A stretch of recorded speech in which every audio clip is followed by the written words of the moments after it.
Welcome to Islamic Life Coach School Podcast. Apply tools that you learn in this podcast and your life will be unrecognizably successful. Now your host, Dr. Kamal Akhtar. Hello, everyone. Peace and blessings be upon all of you. It is my honor and pleasure to bring to you today a very talented podcaster, Mrs. Hashimi. She is an elementary school teacher, a mom of 3, volunteer on weekends and summers. She is the writer and narrator of Muslim Kids podcast, Once Upon a Crescent. We had such an enlightening conversation. You will notice how many abundance mindsets she's actually practicing. You will also notice the personal journey she had to go through to come to a point where she is now. Like always, my only instruction to you before going into this podcast is to listen in for what thoughts you can borrow to create your own ideal life. Without any further ado, Mrs. Hashmi, host of the podcast Once Upon a Crescent. Assalamu alaikum, Mrs. Hashmi. How are you today? I am well. I'm doing good. Alhamdulillah. Wa alaikum assalam. Thank you so much for coming on this podcast. Me, among all of our family members, is your biggest fan of the podcast. So I listen to it. My kids listen to it on the way to school, on our way back, and super educational, super entertaining. I look forward to it. So given that I've kind of outed myself as your biggest fan, how did you come up with this idea? Oh my gosh, thank you so much for the encouraging words. Honestly, it always touches my heart when people tell me that they like my work. So I am actually an elementary school teacher. I've taught Islamic school, I've taught 4th grade, and before I even pursued an education in teaching, I used to teach the Islamic Sunday school at my masjid as a teenager. So I kind of knew all my teenagehood and young adulthood that I am really appealing to young kids. So when I started podcasting, I really understood that too, because I had really great feedback about the stories. But what really sparked it was my own kids. So when the pandemic started, my kids started listening to little stories for tiny people. It's like a bedtime story podcast. And my then 8-year-old, he had so many questions about the stories that he would listen to. And he would talk about, oh, mama, what does this mean? What is a stepmother? What is a stepfather? What is Valentine's Day? And he was at an Islamic school. So he wasn't really fully exposed to like mainstream American culture. But I would say that really sparked my motivation to create my own stories. I was like, we need stories for Muslim kids that they can relate to. Yeah, that was an awesome idea, I should say. I mean, no matter how you came about, the product of it is just so phenomenal, because I myself face the same dilemma, and there's a lot of education that goes around it. My kids attend Islamic school as well, and they go full time. So when they come to this information about Valentine's Day or any of the other non-religious holidays, and I have to sit down and just educate them about it, and they don't really find it relatable. So what I found with your podcast was that it was extremely relatable, and especially that one episode where they were having a very chaotic time at the masjid, and I think it was called Mayhem at the Masjid or something like that. Yeah, Mayhem at the Masjid. That's one of my earliest episodes. Oh my gosh. Yeah, it was a great episode. And I'm like, oh my God, that's exactly how it happens. And it was so beautiful to see the look in their faces, because you could tell that whatever you were saying, it was familiar to them and they felt right at home. Yeah, it's funny because I also try to like incorporate themes that I think kids are already exposed to in the real world.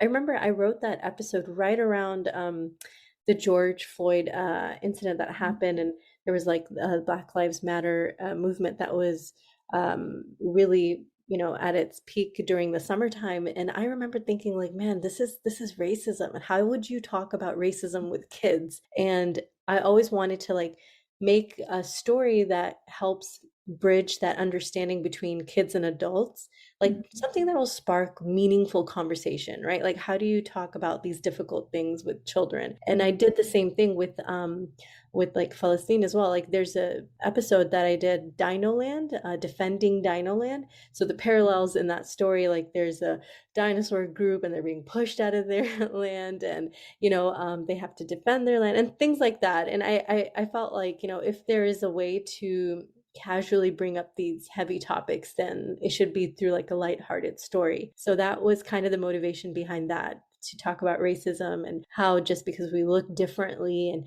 even any given masjid you go to, right, you see shades of people, mashallah, and it's a beautiful thing. And if as a parent you can highlight that to your kid before they're exposed to the ideas of like superiority and stuff like that, then I think you're like getting ahead of it and you're doing something about it, like kind of doing your part to touch on that topic. Yeah, I saw those parallels that you were talking about.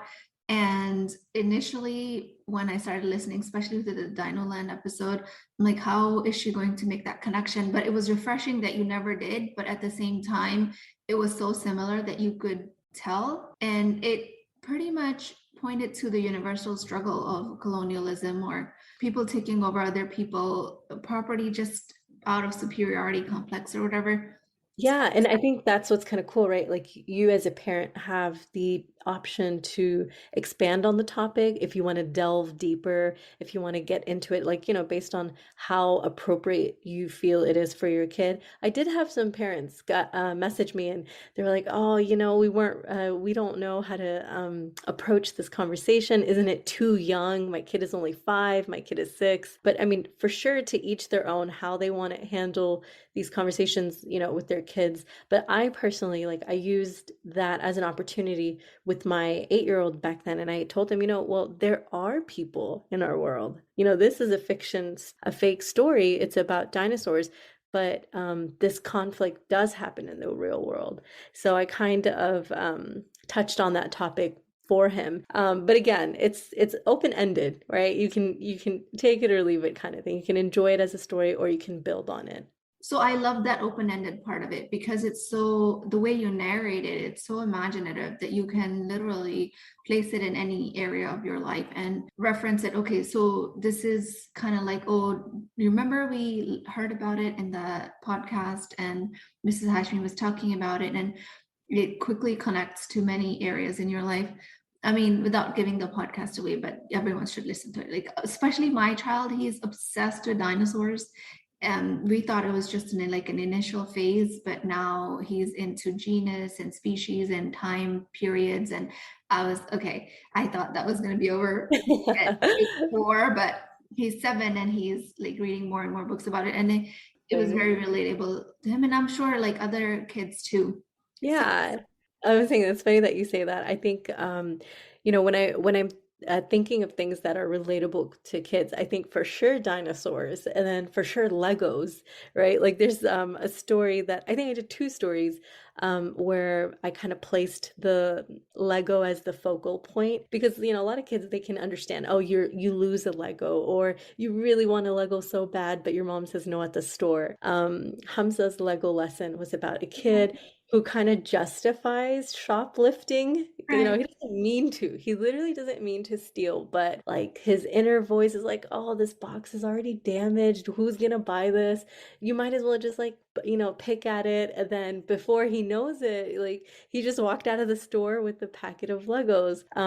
So I think that one got really good feedback from parents on Instagram. They messaged me about it, and that one was really relatable too. So the themes that you were saying, that I feel like kid toys, kid things, it Mhm. helps. Mhm. Absolutely. And like I say, I could literally see their faces in a movie playing in their brain as they're listening to you. And it's so fascinating.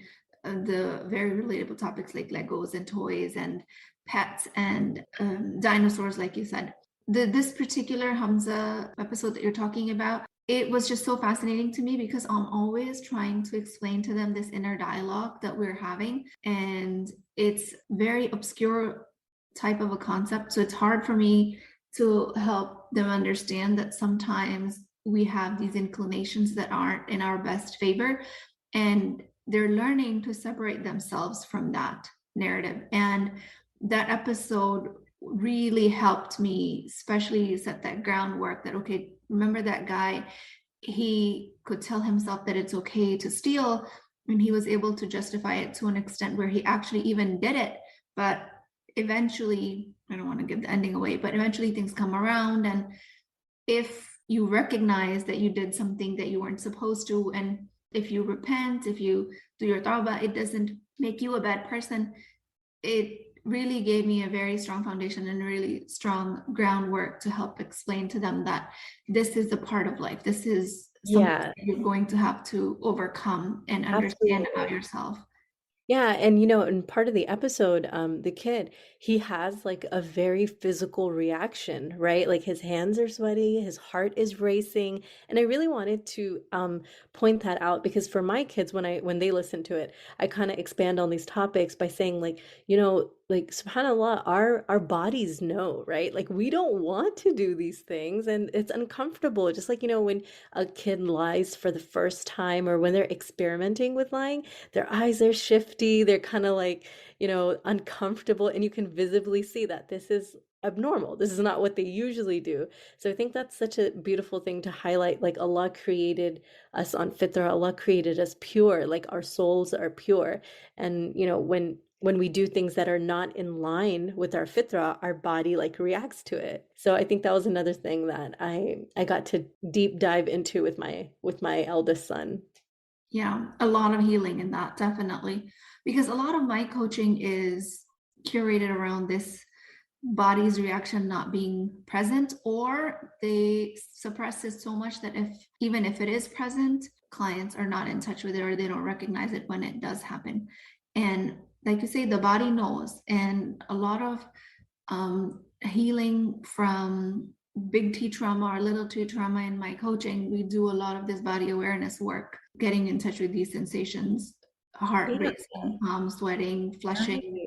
And imagine teaching these things to a kid, right? To give them the tools before that trauma even hits. Like this is how you may respond to something that doesn't line up with your morals or your values. And what do you do then? Who do you go to? And I think that narration that I really aimed for was that the mother was like the safe space, right? He Yeah. was comfortable to confess. His mom didn't have like this shaming reaction to it. And it was funny because my sister-in-law, she messaged me and she was like, "Oh my gosh, my kids are saying, Mama, you'd be so mad." And I'm like, okay, the moms and the dads in these stories are ideal. Even I try to like push myself to be reflective of that. But I mean, the big picture was that so long as like, you feel comfortable with expressing those I guess those mistakes, those mishaps, then you'll be guided right back to your goodness anyways. So I thought that was funny how even my son pointed it out. He was like, would you actually say that, Mama? They know, yeah. I know. No, but that's our journey as parents, and may Allah subhanahu wa ta'ala make us all improve as parents. And when I heard that episode, and I had a lot of self-reflective moment in that part as well, where I was like, okay, I would definitely be shocked if my kid did that. And then I would be thankful if they found it safe enough to come to me, that right, and that to stay out of that judgment, because they have their own judgment going on. They don't need more from me. They need guidance. They need what the next step is Yeah. without being in that shame. So, Absolutely. And I think like the gravity of that deed, right? We as adults, we as parents, like we attach like this weighty gravity, like, oh my God, they just stole this. What are they going to do tomorrow? Are they going to end up like this random person who steals from people and ends up in jail? Like we let our like, mind go racing and we attach those labels. But to that kid, he was just like really impulsive, really itching to just get that one thing. They live in the moment. They can't really foresee the future the way we're like attaching. So that's definitely something I'm working on too. Like honestly, I had to remove labels for my son, the way I saw him, especially during the pandemic, like the anxiety, the anxiousness, the tantrum, having to be at home all day long. And I think that knowing that kids will go through a phase, and to just let it roll, keep going with it. I think that really helps to guide them. Yeah, definitely, definitely. And it's interesting that you say that our mind races because our mind immediately jumps to the worst case scenario. Like Yes. the kid might present, oh, I got this lollipop. Was I not supposed to? And you're like, oh my God, they're gonna end in jail and they're gonna end in jail. It's gonna be horrible. And it's really like we gotta compose ourselves. And definitely a journey, definitely something that I'm working on. I've gotten much better, alhamdulillah, and I'm able to coach other women around it as well. Especially this doomsday scenario that our mind builds is just so, our mind is so good at it. And there's a lot of mind management that goes in with all of these. I wanted to ask you, is it your kids that come on the podcast with you when I hear the children's voice? And who's the male voice in your podcast? Yes, so it is my kids. It's so sweet to hear like my 2-year-old. She was 2 back then, but now she's like 3.5. You can kind of hear the progression of her vocabulary. Mhm. Um, so yeah, they've all been on it. My 10-year-old who's 10 now, but 8 when I started, and then my 5-year-old, and the male voice. Oh my gosh, it's so interesting how I came across him. He's actually a podcaster too. He's from Australia. His name is Ali Memon, and he has a podcast called Corporate Majlis. It's like young professionals, how to like about career growth as a Muslim. I was a visitor on his podcast. We talked about like, what I'm doing and how I want to go about with my stories. And just on the side, he was like, "Hey, if you ever need another voice, I have my podcast set up anyways. It'd be super easy for me to just record a tidbit here too." But it turned out that he actually very much enjoys voicing characters, like, and he's so good at it. He was the dinosaur, he was the Yeah. bear.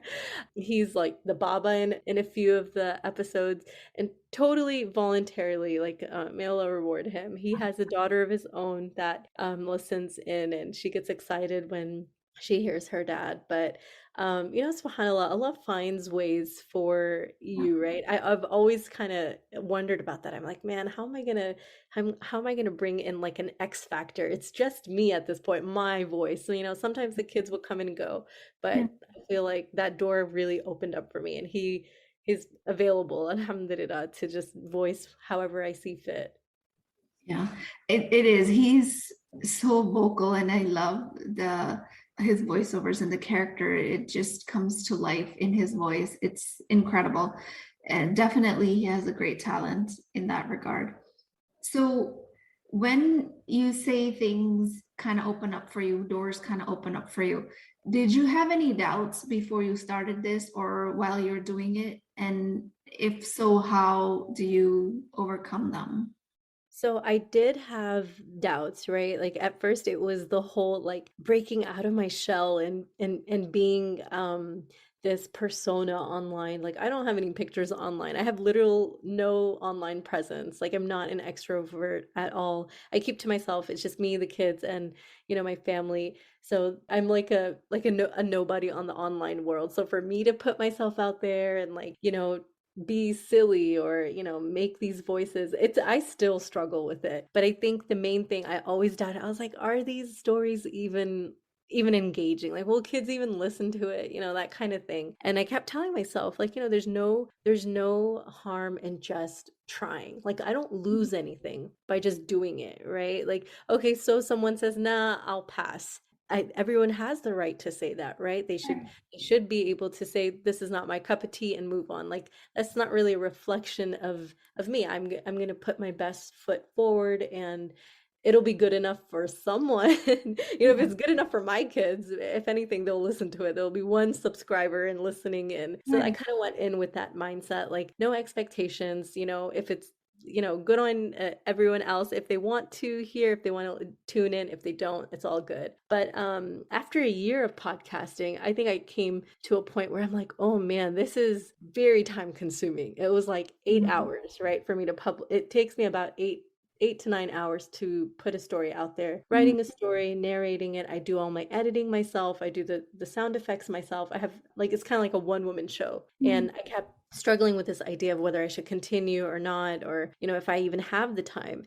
And you will not believe what I'm going to tell you. So I had this mom who messaged me on Instagram, and she put herself out there. She's like, "Hey, I really want to support your cause. I really want to hire like an editor or something. I noticed on your Instagram stories that you said that editing is the most tedious part. Like, how do I make your job easier on you so that you can create more stories?" She's like, "I kind of want this to be a sadqa jariyah for my dad, who always wanted to support like children's content and like Muslim kids things." And I was like, what? Like, how does that happen? How does this just Yeah. land? And you know what I mean?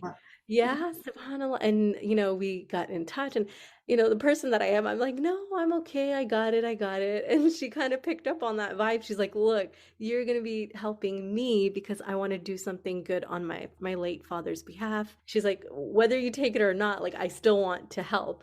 And I was like, okay. And I just kind of pushed through. And she paid for the editor who edited and cleaned up some of the episodes for me in season 3. And that saved me like 4 hours. Truly, it saved me like 4 or 5 hours, if anything. And I thought that was amazing. And a same kind of thing. Another parent, he messaged me saying, you need to create a Patreon page. And I was kind of like, oh, no, that's so weird. I'm not going to ask for people to donate. I'm not going to ask people to pledge money. And he was like, look, what you're doing is it's like a labor of love. You put so much time into it. Like, just put your page up out there. Just announce it once or twice. Whoever wants to, they'll support it. And, like, alhamdulillah, 6 months later, I'm like, wow, that's amazing that people want to, like, support this. If anything, it's like extra coffee during the month. And I'm Yeah. like, oh, this is nice. These are from my parents that support me. Yeah. I don't know. It's a moral boost for sure. Yeah. So my podcast is all about borrowing these mindsets from otherwise successful women like yourself that are multitasking, juggling many responsibilities between your teaching responsibility, your parenting, and then you took on this podcasting, which seems to be your passion, which came out of a genuine need, has a huge need. What I notice is this abundance mentality. You had to get over yourself when you had this struggle, this nervousness that I'm an introvert. I'm not really a person that wants to be in front of people. And I Hmm. got over it to get into, okay, what's going to help me take the very next step is if there's nobody else, it's going to be my children that are going to listen to it. And that one subscriber is enough for me. And that mind shift is exactly what I help my listeners see, my clients see, that it's going to seem that it's nothing. It's going to seem that it's very inconsequential what you're doing, but Yeah. it's not that we're able to overcome a mountain in one day. It's that we start that journey, we create that direction, we create that momentum, we turn into that direction. And like you say, then the doors will open. There are people out there.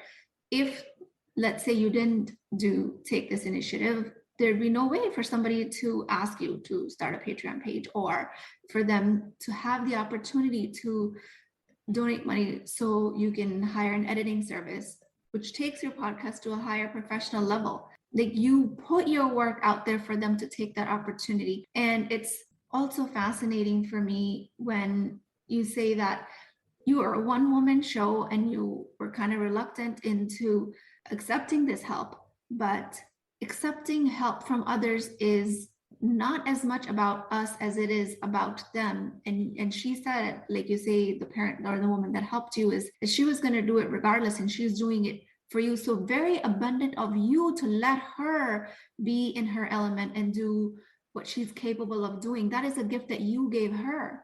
That's a really nice way to see it. Yeah, subhanAllah. Because sometimes we get uncomfortable, like, no, no, no, it's fine, you don't have to, because, like, let's say dinner parties, and like the women guests always want to help you out in the kitchen. They're like, okay, I will clean up, and like, no, no, no, please sit down. And they insist, and it's like, you have to get over your own discomfort of letting them just help you clean a few dishes. They'll feel good about themselves if they're doing it out of the genuine goodness of their heart, and you get to let them feel good. So if you think about it like that, rather than taking this service from them, letting them give me this gift, right? It opens up a whole new level of abundance, and it lets you accept help without you literally having a nervous breakdown that no, this shouldn't be happening, I shouldn't be asking, this is not what it was supposed to be. Like, let them, give Yeah. them the gift of this contribution. And it's a beautiful way of doing the way you did it. That was incredible. Yeah, honestly, I think that trusting that people have that innate goodness, right? Like, just knowing that there's a light in everyone and, maybe they want to let that shine. If we still have time, I wanted to share one more way that a parent like pushed me to challenge myself even more. Sure. There was a parent who had asked me, she was like, in order to create revenue and to like uh, bring in something for yourself, you should do like a personalized story where you create a story specifically for a kid. And, how awesome would it be if you did that and a parent paid you for that service and that audio file? And oh my gosh, it was such a journey. I was basically very unconventionally asking people, I'm like, would you be interested in this? What's the range? And I kept lowballing myself, like according to everyone, right? Like the parent herself is like, I would pay this much, and I would just like bring down the price to like the very lowest end, thinking like, I can't ask for that or I can't price it that way. But it's been such a self-discovering journey for me personally because now I'm like, why do I have all this baggage around finance and around money, right? Like, why do I have such an uncomfortable approach to saying, this is what this is worth? Like, you know what I mean? It feels so Yeah. icky. It feels so gross to talk about it. And so I think just knowing that, like just know that there is abundance. People want to give, and we can't just hog it all for ourselves. Like Yeah. give people the opportunity to step up. I think that's something I've learned for sure. Absolutely. You're building them up while you're building yourself up. It's Yeah. a beautiful exchange of value.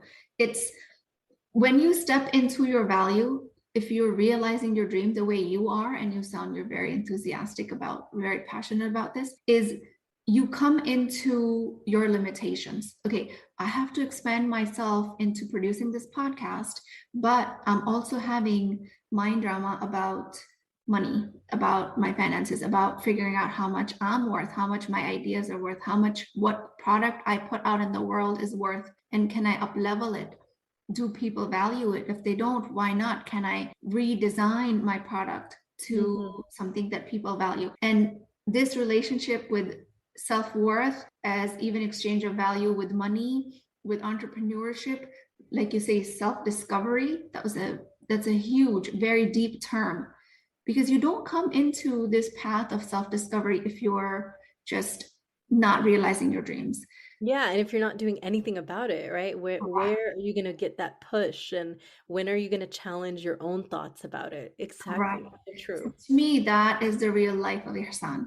To me, following that North Star of yours and then aligning yourself with your highest value that, okay, this is what is acceptable in Islam, this is what my values are, and this is how I'm going to generate value.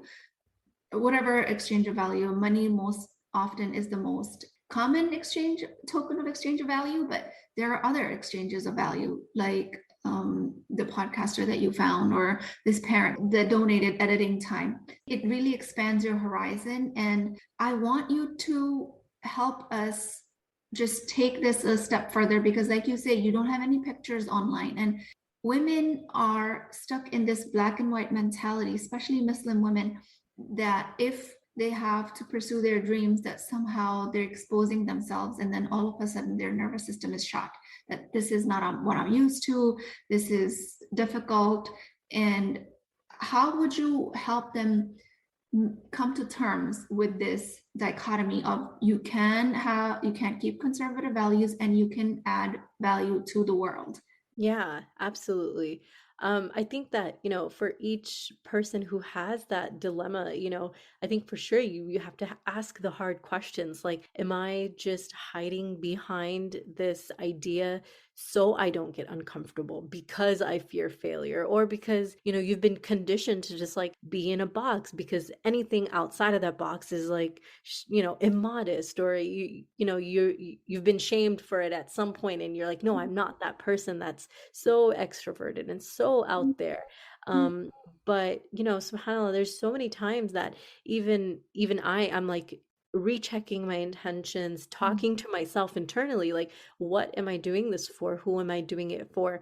Am I just sitting there like refreshing to see if I have comments or likes? Like, no, none of that, right? Like, you have to pull yourself and be like, no, I'm going to put some semblance of goodness for the sake of Allah. Like, may Allah accept, right? That's something that I've learned over Ramadan, that you have to constantly ask Allah, like, may Allah accept my effort, may Allah accept this good deed. And if we don't ever put ourselves out there and push ourselves to, do those deeds that could come about, then I think we're just kind of stuck. One last thing that I would say is that I still am not online or anything, but I do think about it. I'm like, man, we're in such a digital world. Is it just me that has this hypersensitivity over my face and who I am? Is it me that's uncomfortable with myself because I'm a woman, and I'm like, oh, I don't want to be extra. But who's to say? Maybe in a year or two, I'm like, you know what? I think I'm over this. I think modesty can still be present. I think I can still pursue my dreams. I think this feels comfortable. I feel like I'm shedding layers as the year goes by too. I'm participating like on an interview on podcasts. I'm discussing things with other people, male and female. So I think that I'm not so hypersensitive to where it's like crippling. Yeah. And that's so beautiful. Hypersensitive, it's not so crippling. Excellent thoughts. Also, I want to point out that when you say that you are reinventing yourself, that happens regardless. When you're constantly reorienting yourself, it happens regardless if you have something that you're pursuing passionately or if you're just holding back. It's just that one reinvention is more constructive and one is not so constructive. So to continue to recheck your intention, it happens constantly. It has nothing to do with how much you've accomplished, how many followers you have, and if you're inclining towards, okay, is that number going up, or how many messages do I have, or how many interactions do I have, then just come back to what you're supposed to be doing, which is creating value for your ideal listener through this podcast. And that happens regardless of what you do. It could be anything. So to shy away from realizing your dream because you think that somehow that's going to expose you, or somehow it means immodesty, I think that is a very big lie that our brain tells us. And mostly it's Shaitan's voice, really. So that is so true. No, honestly, I'm sitting with your thoughts too. It's really refreshing to hear what you have to say. I'm learning a lot just by having this conversation. Awesome. Alhamdulillah. So any words of wisdom that you want to share that we haven't touched on already?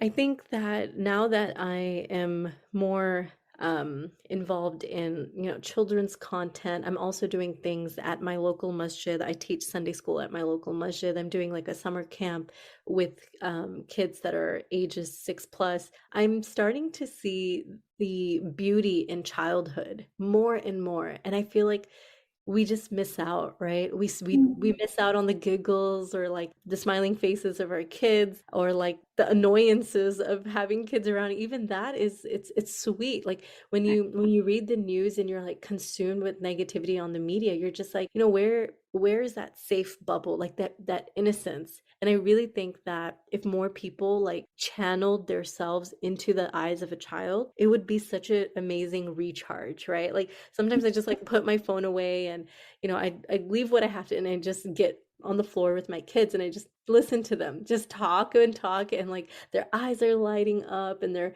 facial expression is just so expressive, and I'm like, I really hope people are able to soak this in, right? Childhood is like a glimmer of our life. Yeah, subhanAllah, that is so beautiful. I teach an exercise through my podcast and in my program where I take people through it step by step. It has to do with our essence our primordial self, our fitra, being most naturally and purely being reflected as a child. And when they are unable to find that type of safe space around children is because they haven't created a safe space around themselves. So if as a Muslim woman, someone's struggling with finding that connection with children, they're having a hard time being patient, or they're struggling just doing their everyday activities that quote unquote is expected or they expect of themselves as a mother, then it's because they haven't healed themselves.